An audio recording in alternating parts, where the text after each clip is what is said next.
Hello everyone, welcome back to my channel RealmO'Games. Today we'll be exploring Criss Cross, a quick strategic dice game where players roll the dice to fill in a 5x5 grid with matching symbols, aiming to achieve the highest scoring rows and columns to win the game. Let's now move into the game details.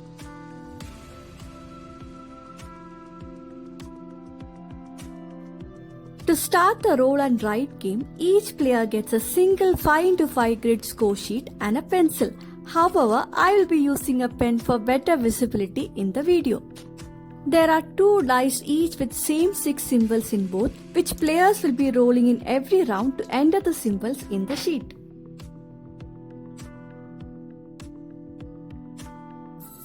Each player enters one of the 6 dice symbols in the highlighted space at the top left corner of their score sheet.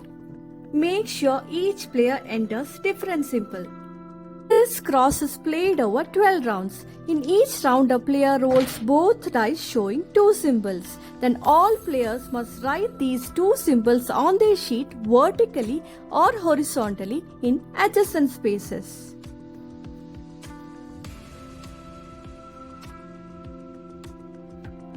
Diagonally placing the symbols are not allowed.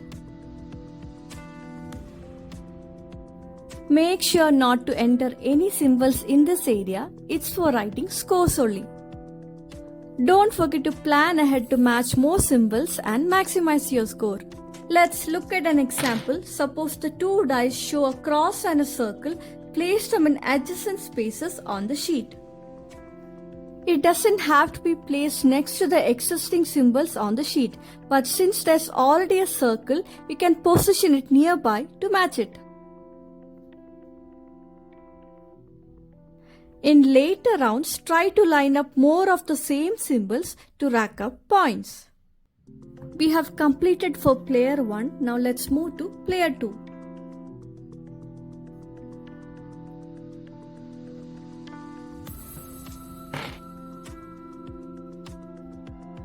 Continue playing like this and the game ends after 12 rounds when all spaces are filled or only single empty spaces remain.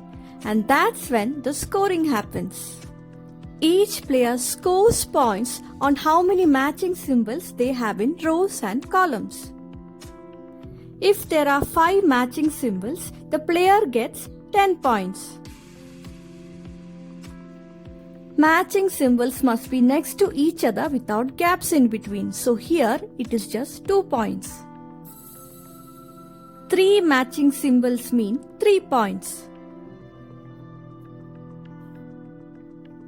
2 matching symbols mean 2 points. We have completed the scoring for the rows, now let's do for the columns. No matching symbols, so 0 points for the first 3 columns. And 2 points each for the 4th and 5th column. Finally, we need to sum up the rows and columns to get the score.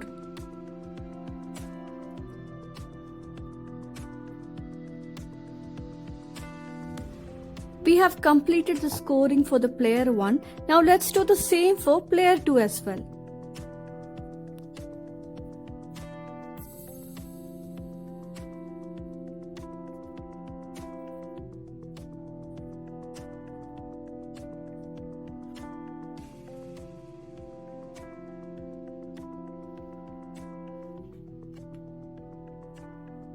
Here, player 1 has scored 24 points compared to player 2's 23 points. Hence, player 1 is the winner of the game.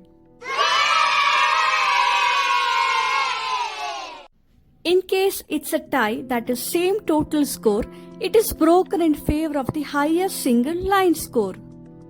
There is an advanced rule as well once you have mastered the game. In this case, the diagonal lines score twice. Here, there are 2 single lines, so the player can add 2 points on both sides. Also, any row or column that has no matching symbols, the score will be -5 points. Now sum up the numbers of rows and columns, deducting all -5 points to arrive at final score. Now let's check player 2's score as well.